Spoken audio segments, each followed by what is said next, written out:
On today's show, we visit Scott Williamson at Photo Design Studios and talk to the curator of a private museum, Patrick Jeffords. John Force races with Mother Nature, and we'll look at a jet-powered floating Camaro. Now let's check in with photographer Scott Williamson. Hi, welcome to Photo Design Studios. Glad to have you back. Today we're going to talk about what it is to be a Concours d'Elegance automobile, a serious contender in the world of the highest end of collectible automobiles. To do that, we have one of my favorite cars that I've talked about in the past, a Fagoni Fallaci Talbot Lago Teardrop. I've asked Patrick Jeffords of the William Lyon Classic Car Collection to join us and help explain what it takes to prepare a car for Concours d'Elegance. Patrick, last time I saw you, you were at the Newport Beach Concours d'Elegance competing for your 88th time? Yes, actually 88 first place awards. An incredible record. I don't think anybody can match it.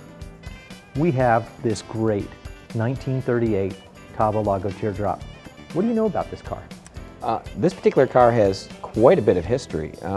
It was purchased in 1938 by Philippe de Massa, who in turn in 1939 drove it at Le Mans. So it was a race car? It started its life as a race car. Unbelievable. Originally, the car came with two separate hoods. One hood, the entire section here was wide open and it was held on with a leather strap. The hood that you see here is for touring, road use basically. So the way we see it today is it's been restored to a road touring automobile, not resembling its previous race past. Not at all.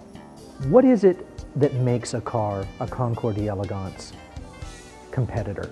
Well, in order to be a serious contender, the car must have a certain amount of what you and I have talked about many times, the wow factor. The wow factor. That could mean anything from the color of the car to the amount of bright work that's on the car to the type of wheels. I mean, there's so many different things that can give it that wow factor. This particular car, the wow factor is the coachwork. Absolutely. I was going to say the design. It all starts with incredible design. This car was way ahead of its time as far as aerodynamics and stylish coachwork itself. Let's see what's under the hood and where you would need to start to get this car ready. Let's do that.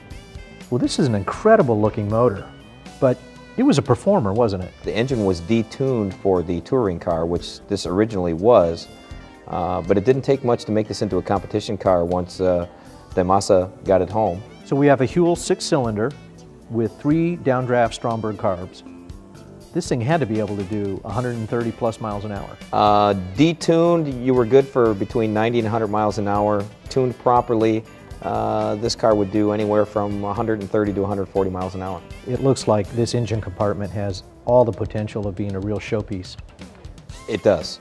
But you would go in and you would be sure all the bright work was completely polished? Every inch. You literally cannot miss anything because the judges these days are getting to the point where most of the judges are 65 years old or older, so they've been doing this for many, many years.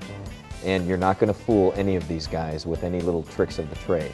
It's either right or it's not.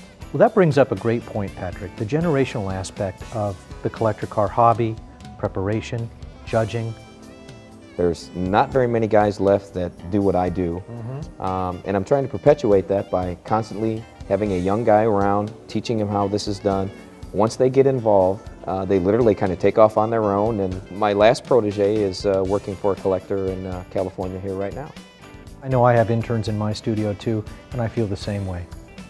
Let's go take a look at the interior and see what's in store for us there. This is a really great car for that. The beauty of these cars is in the details.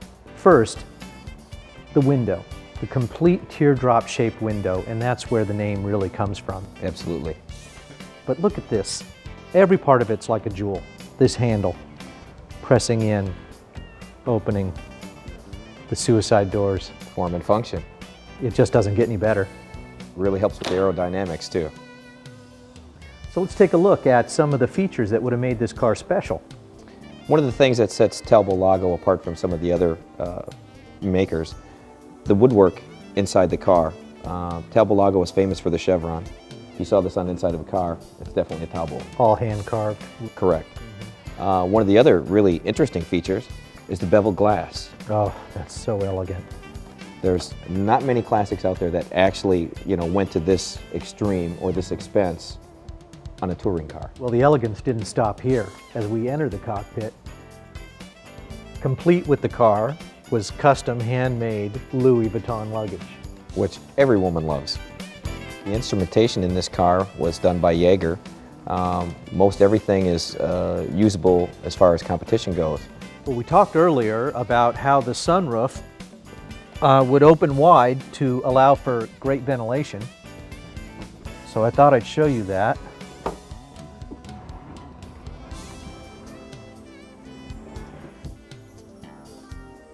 You just didn't get a bigger sunroof, even today. The second part of the ventilation was the opening of the rear window. This was unique among the Talbots. And you can see how easy it was to get to. Definitely not something you're going to do in the middle of a race, huh?